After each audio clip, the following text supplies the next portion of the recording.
Cola உருண்டை கீரை லஞ்சுக்கு சாப்பிட்டேன். என்னோட பிளட் சுகர் அதனால எவ்வளவு ஸ்பைக் ஆச்சுன்னு பார்ப்போம்.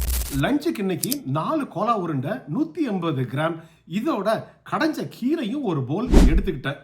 என் உடம்புல இருக்கிற கண்டினியூஸ் குளுக்கோஸ் மானிட்டரை வச்சு பிளட் சுகர் எவ்வளவு ஸ்பைக் ஆச்சுன்னு பார்ப்போம். உருண்டைக்கறி குழம்பும் கீரையுமா ரைஸுங்க சாப்பிட்டதுல 110 இருந்து 112 2 மில்லிகிராம் பெர் டெசிலிட்டர் தான் பிளட் சுகர் ஏறி இருக்கு. 180 கிராம் கோலா உருண்டையில 40 கிராம் புரோட்டீன் இருக்கும், கார்ப் கம்மி. இதோட நான் கீரை சேர்ந்து சாப்பிட்டதுல high in fibre low in carb, அதனால டைஜஷனையும் ஸ்லோ பண்ணி இருக்கும்.